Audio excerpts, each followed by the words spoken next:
Hey everyone! Before we start the video, I just wanted to clarify something important. Recently, my channel faced a major issue where YouTube completely disabled monetization. As a result, I'll be significantly reducing the number of videos I upload, along with making some changes to the backgrounds and overall style of the videos. Despite these challenges, I'm committed to continuing to create quality content for you, and I truly appreciate your ongoing support. Thanks for understanding, and now, let's get into the video. The laughter around the dinner table stopped the moment I pulled out my phone. Sarah's new girlfriend, the one who'd been mocking me for the past 20 minutes, suddenly went very quiet. My father-in-law, who'd just told me to stop making his family look bad, was staring at my screen with his mouth open. My wife Jessica's hand froze halfway to her wine glass. And Brandon, my brother-in-law, who'd been encouraging his girlfriend's attacks all evening, looked like he'd just swallowed something rotten. My name is Tyler Morrison. I'm 36 years old, and until that Sunday dinner at my in-laws' house, I thought I'd married into a decent family. I'd been with Jessica for 8 years, married for 5, and I'd spent those years bending over backward to fit into the Patterson family dynamic. They were old money, Connecticut blue bloods who never let you forget they came from something better than wherever you crawled out of. I came from a working-class neighborhood in Hartford where my dad drove trucks and my mom worked as a cashier at Stop and Shop. But I'd built something. Started my own logistics consulting firm at 28, grew it into a multi-million-dollar operation by 32, and now employed 47 people across 3 offices. The Pattersons knew this, but they never acknowledged it. To them, I was still the kid from the wrong side of town who got lucky. The dinner started normally enough. Jessica and I arrived at her parents' house in Westport at 6 o'clock, just like we did every other Sunday. The place was a sprawling colonial that looked like it belonged in a magazine spread. Her father, Richard Patterson, owned a chain of car dealerships across Connecticut. Her mother, Victoria, spent her days volunteering for charity boards and planning fundraising galas. Brandon, Jessica's younger brother, was already there when we arrived. He was 29, worked in sales at one of his father's dealerships, and had a new girlfriend every few months. This time, he'd brought Sarah Kingsley, a 26-year-old who worked in marketing, according to the introduction Victoria gave when we walked into the dining room. Sarah was attractive in that polished way some women spend hours achieving. Perfectly straightened blonde hair, designer dress that probably costs more than most people's monthly rent, and the kind of confidence that comes from never being told no in your entire life. "Tyler," Victoria said as we took our seats. "Sarah works for Ashton and Pierce. You know, the marketing firm downtown." I nodded politely. "Nice to meet you, Sarah." She smiled, but it didn't reach her eyes. "You too. Brandon's told me so much about his family." The first 20 minutes of dinner passed with the usual Patterson family conversation. Richard talked about sales numbers at the dealerships. Victoria discussed the upcoming charity auction she was organizing. Brandon bragged about some big sale he'd made that week. Jessica talked about her work as an interior designer. Nobody asked me about my business. That was normal. The Pattersons had a way of making you feel like you weren't quite worth their attention unless you were serving them in some way. Then Sarah started. "So Tyler," she said, cutting into her salmon with precise movements, "Jessica mentioned you run some kind of consulting business?" "I do," I said. "Logistics consulting. We help companies optimize their supply chains and distribution networks." She nodded slowly, like I just told her I collected bottle caps for a living. "That sounds interesting. So, like, you tell truck drivers where to go?" Brandon laughed. Jessica shot me an apologetic look, but didn't say anything. "Not exactly," I said evenly. "We analyze entire logistical operations and develop strategies to reduce costs and improve efficiency. It's fairly complex work involving data analysis, network modeling, and strategic planning." Sarah took a sip of her wine, smirking slightly. Right. My mistake. "So, you're like a middle manager? But for trucks." Richard chuckled. Victoria smiled behind her wine glass. Jessica was studying her plate like it contained the secrets of the universe. I felt the familiar tightness in my chest that always came when the Pattersons decided to remind me I wasn't really one of them. But I'd learned over 8 years to just take it. Fighting back never worked. It just made things worse. "Something like that," I said quietly. And that was my mistake. The moment I backed down, Sarah sensed weakness. If you're enjoying this story and want to hear more about standing up for yourself and handling family dynamics, please take a moment to subscribe to the channel. Leave a comment below sharing your own experiences with difficult in-laws, and hit that like button so more people can find these stories. Your support really helps the channel grow. Brandon tells me you grew up in Hartford, Sarah continued, and there was something predatory in her tone now. That must have been tough. I mean, I've driven through there a few times. Not exactly the nicest area. It wasn't bad, I said. Good people, strong community. Oh, I'm sure, Sarah said with false sympathy. Everyone's doing their best with what they have, right? I mean, not everyone can afford private schools and summer homes in the Hamptons. That's what makes America great, you know? People from all backgrounds can succeed. The table went quiet. Even Brandon looked slightly uncomfortable, though he was still smiling. Tyler's done very well for himself, Jessica finally spoke up, her voice small. Oh, absolutely, Sarah agreed enthusiastically. I mean, to go from that kind of background to running your own little business, that's the American dream right there. Very impressive. Little business. The words hung in the air like smoke. I looked around the table. Richard was concentrating very hard on his food. Victoria was refilling her wine glass. Brandon was trying not to laugh. And Jessica was sitting, there, silent, letting this stranger insult her husband in her parents' home. We should probably talk about something else, I said quietly. Why? Sarah asked with false innocence. I think it's fascinating. I love hearing success stories from people who've overcome adversity. It's so inspiring. She wasn't even being subtle about it anymore. Every word was calculated to remind me that I wasn't good enough, that I didn't belong, that I was lucky to be sitting at this table with these people who were so much better than me. Sarah's right, Brandon said, finally joining in. Tyler's come a long way. Remember when we first met him, Dad? He was driving that old Honda with the dent in the door. Richard smiled. I do remember that. What year was that car, Tyler? 95, 96? 97, I said. Still running? Sarah asked sweetly. I sold it years ago. Oh, that's good. I mean, once you start making real money, you can afford to upgrade these things. Real money. Like the 7-figure income I'd pulled in last year wasn't real enough. Victoria decided to join the fun. Tyler's always been very practical about money, very careful with spending. I suppose that comes from growing up without much. I felt my jaw tighten. 8 years of this. 8 years of subtle digs and backhanded compliments and being made to feel like I should be grateful they let me marry their daughter. You know what I find so admirable? Sarah continued, and I knew whatever came next would be worse. People who work with their hands, real blue-collar work. Like your father was a truck driver, right, Tyler? He is a truck driver, I corrected. He's not dead. Right, sorry, is a truck driver. That's such honest work. My father always says we need people willing to do those jobs. Somebody has to, right? Brandon was openly laughing now. Jessica had tears in her eyes, but she still wasn't saying anything. Richard and Victoria were watching the show like it was entertainment at dinner theater.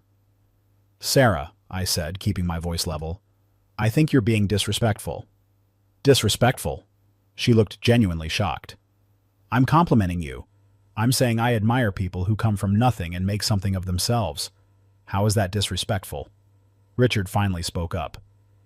Tyler, I think you're being a bit sensitive. Sarah's just making conversation. She's insulting my family and my background. No one's insulting anyone, Victoria said coolly. You're making this awkward for everyone. I looked at Jessica, silently pleading with her to say something, anything, to defend me or at least acknowledge what was happening. But she just sat there, frozen. Maybe you should just relax, Brandon suggested. Sarah didn't mean anything by it. You're being kind of dramatic. I'm being dramatic? I felt anger rising in my chest, hot and sharp. Yes, Richard said firmly. You're making my family look bad by overreacting to simple conversation. Sarah is a guest in our home, and you're making her uncomfortable. I stared at my father-in-law, the man who'd spent 8 years treating me like hired help, the man who never asked about my business, never acknowledged my success, never treated me like I was worth his time. And now he was telling me I was making his family look bad. I apologize, I said finally. I didn't mean to make anyone uncomfortable. Sarah's smile widened. No worries, I totally understand. Sometimes people get defensive about their backgrounds. It's natural. The conversation moved on. Sarah started talking about her work at Ashton and Pierce, about the big clients they worked with, about the important campaigns she was involved in. Brandon hung on every word. Victoria asked interested questions. Richard nodded approvingly, and something in me shifted. I pulled out my phone under the table and started searching. Ashton and Pierce Marketing. Found their website, pulled up their client list, checked their recent press releases. Then I searched Sarah's name, found her LinkedIn profile, cross-referenced it with the company directory. Sarah, I said, interrupting her story about some campaign she'd worked on. How long have you been with Ashton and Pierce? About 8 months, she said proudly. I started as a senior marketing associate, but I'm already being considered for an account manager position. That's impressive, I said. And you said you work with their major clients? I do. I mean, I'm part of the team that handles them. It's very collaborative work. Which clients specifically? She hesitated for just a moment. Well, I can't reveal client names because of confidentiality agreements, but trust me, they're major brands. I nodded slowly. Right. Confidentiality. That makes sense. Why do you ask? Brandon said, suddenly defensive. Just curious about Sarah's work, since she was so interested in mine earlier. Sarah's smile had frozen slightly. It's fine, Brandon. Tyler's just making conversation. You know, I continued, setting my phone on the table. It's funny you mention Ashton and Pierce. I actually have some connection to that firm. The temperature in the room dropped noticeably. Really? Sarah's voice was careful now. Yeah. See, about 6 months ago, my company was looking to rebrand. We needed a marketing firm that understood B2B logistics consulting. We put out requests for proposals to several agencies in the area. I picked up my phone and pulled up my email. Ashton and Pierce was one of them. We ended up going with a different firm, but I still have all the correspondence. Richard was watching me now with narrowed eyes. Victoria had stopped eating. The thing is, I said, scrolling through my emails, during that process, I got to know quite a bit about Ashton and Pierce, their structure, their clients, their team members. Sarah had gone very pale. I'm looking at their client list right now, I continued. And you know what's interesting? The major brands you mentioned? They're mostly local businesses. A few regional restaurant chains, some small retail operations, a dental practice. Nothing wrong with that, of course. Somebody has to work with smaller clients. I never said they were Fortune 500 companies, Sarah said quickly. No, but you implied it. You said major brands. You made it sound very impressive. I looked at Brandon. And that account manager position she mentioned? That's not exactly accurate either. See, I have a friend who works at Ashton and Pierce, Jake Palmer. He's a creative director there. I pulled up my text thread with Jake and showed it to the table. I texted him just now while Sarah was talking, asked him if they have anyone named Sarah Kingsley working there. The silence was absolute. He says they do have a Sarah Kingsley, but she's not a senior marketing associate. She's a junior coordinator. Entry-level position. She answers phones, schedules meetings, and occasionally helps prepare presentation materials. Sarah's face had gone from pale to bright red. There's no account manager position being considered, I continued. There's no team handling major clients. She's the person who makes copies and orders lunch for meetings. Tyler, Jessica started. Hold on, I'm not done. I looked directly at Sarah. You spent the last 20 minutes mocking my background, my family, and my business. You called my company a little business. You implied I was barely better than a middle manager. You talked about me like I was some kind of charity case who got lucky. I pulled up my company's website on my phone and turned it toward the table. This is Morrison Logistics Consulting. We had $8.3 million in revenue last year. We employ 47 people. Our clients include 3 Fortune 500 companies and 7 major regional distributors. Last month, we closed a deal with a national retail chain that will generate $2.1 million in fees over the next 3 years. I looked at Richard. That's more than your best dealership makes in a year, Richard. His face went dark red. And Sarah, I continued, While you were sitting there making fun of my father for being a truck driver and my mother for working at a grocery store, you failed to mention that you're barely making $42,000 a year answering phones. That's less than my newest junior analyst makes." The silence stretched so long I could hear the antique clock ticking in the hallway. "You don't know anything about me," Sarah finally said, her voice shaking. "I know you're a liar," I replied calmly. "I know you've been sitting here for the past hour pretending to be something you're not, while mocking someone who actually built something real. And I know everyone at this table was perfectly happy to let you do it because it made them feel superior to the kid from Hartford." Brandon stood up. "You can't talk to her like that." "Sit down, Brandon. I'm talking to your father now." I turned to Richard. "You told me I was making your family look bad. You told me to stop overreacting. You sat there and let a stranger insult me, insult my parents, insult everything I've built, and you did nothing. Worse than nothing. You joined in." "Tyler, I think you should leave," Victoria said coldly. "I agree. But first, let me make something very clear." I stood up and looked around the table. "For 8 years, I've taken your condescension. I've taken your backhanded compliments. I've taken your jokes about my car, my clothes, my background. I've smiled through every family dinner where you've made me feel like I should be grateful you let me sit at your table." I looked at Jessica.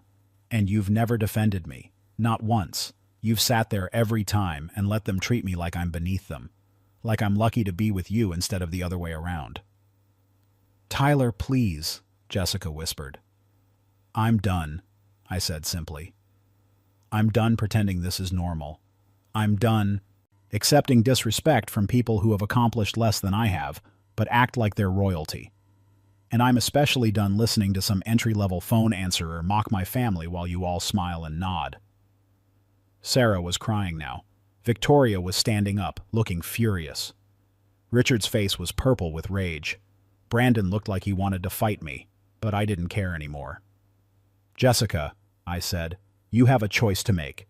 You can stay here with your family and let them keep treating me like garbage, or you can come with me right now and we can build something better than this." Everyone was looking at her. Jessica was crying, mascara running down her cheeks. "Tyler, you can't just—" she started. "Yes or no, Jessica, right now." The moment stretched.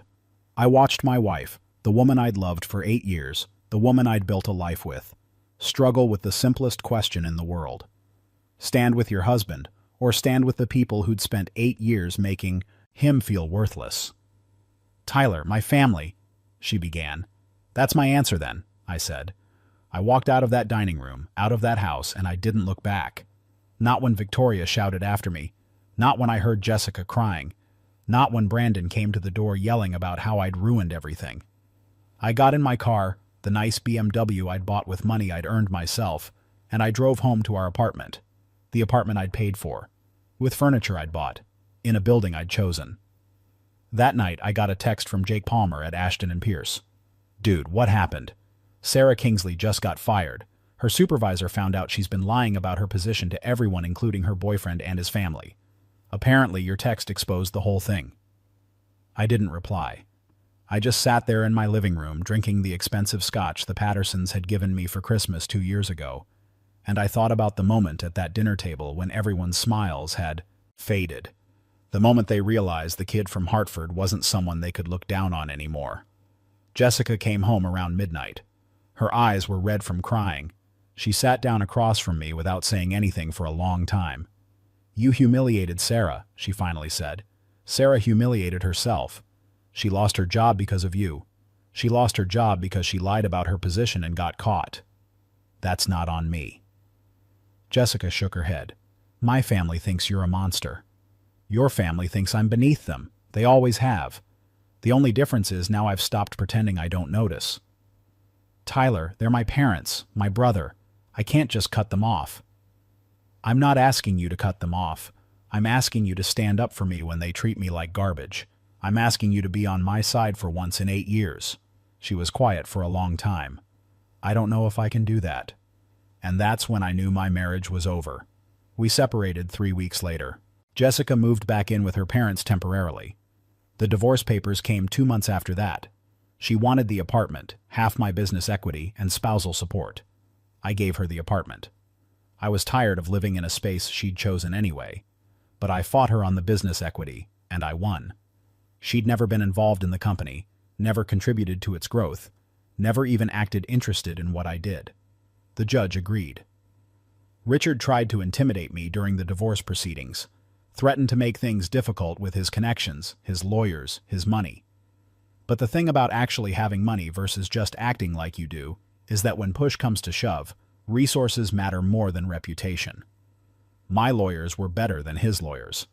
My documentation was better than his bluster, and when everything was settled, Jessica got far less than she'd hoped for. Sarah Kingsley and Brandon broke up within 2 weeks of that dinner. Apparently, once everyone knew, she'd been lying about her job. Brandon decided she wasn't impressive enough for him anymore. She moved back in with her parents and took a job at a different marketing firm. This time, she was honest about being entry-level. I heard through mutual friends that she actually apologized to Jessica for what happened. Not to me, never to me, but at least she acknowledged she'd been out of line.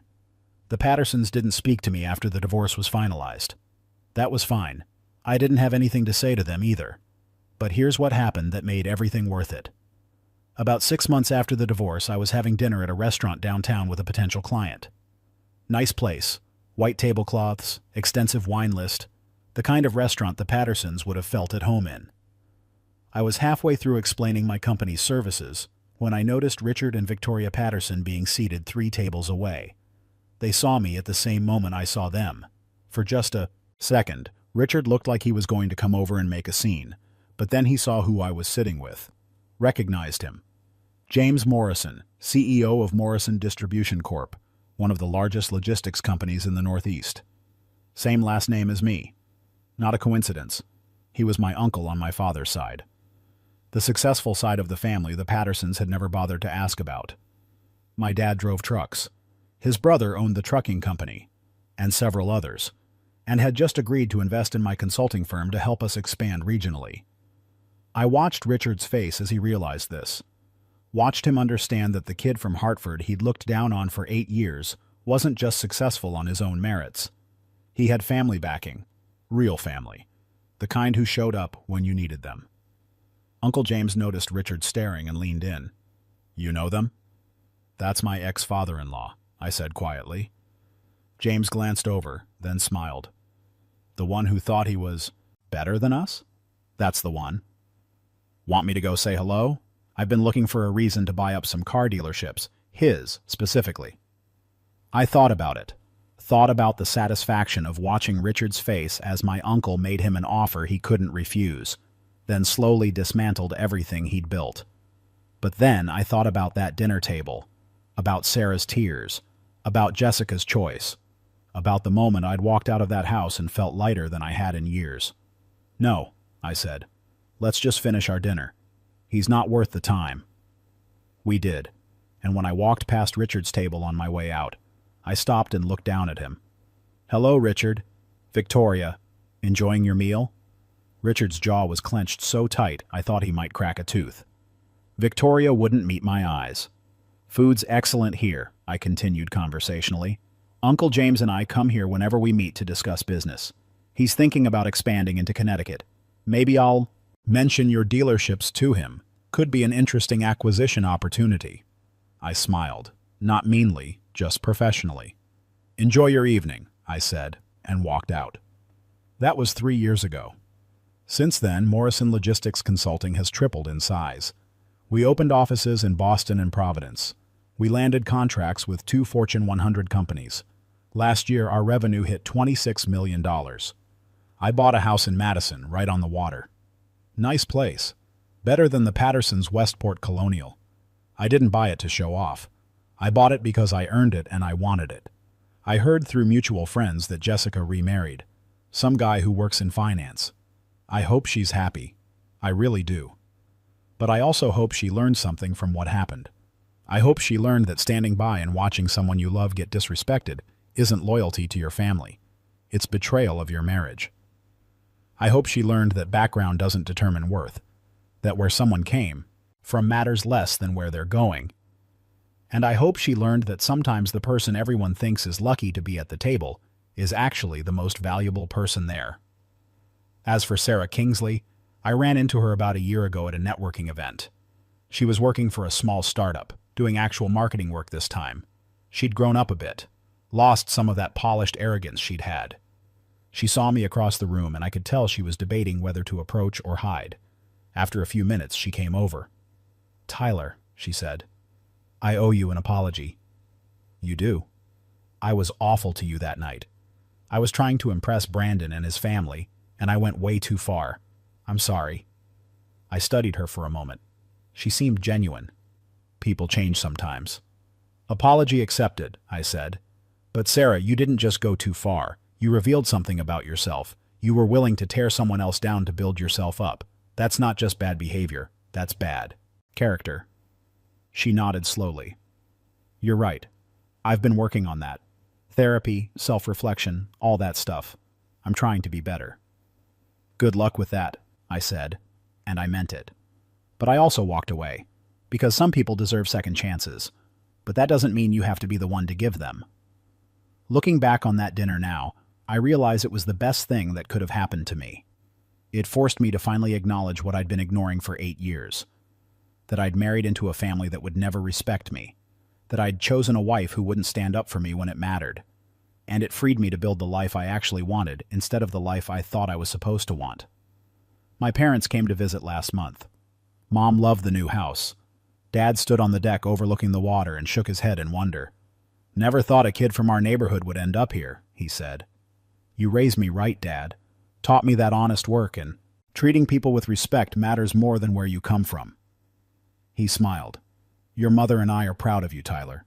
Not because of the money or the house, but because you didn't let anyone make you feel less than you are." That's the real lesson from that dinner. Not that I had money or success or connections, but that I finally refused to accept being treated as less than I was worth. The Pattersons taught me something valuable, even if they didn't mean to. They taught me that respect has to be demanded sometimes. That being nice and accommodating and hoping people will eventually see your worth doesn't work when they've already decided you're beneath them. Sometimes you have to pull out your phone and show them exactly who you are, and then you have to walk away from anyone who still doesn't get it. That Sunday dinner cost me a marriage and a relationship with my in-laws, but it gave me something more valuable. It gave me back my self-respect, and I wouldn't trade that for anything. If this story resonated with you, I hope you'll share it. Comment below about times you've had to stand up for yourself against people who underestimated you. And remember, your worth isn't determined by what other people think of you. It's determined by what you know about yourself. Thanks for listening to my story. Take care of yourselves out there, and never let anyone make you feel small for where you came from. Your background is part of your strength, not something to be ashamed of.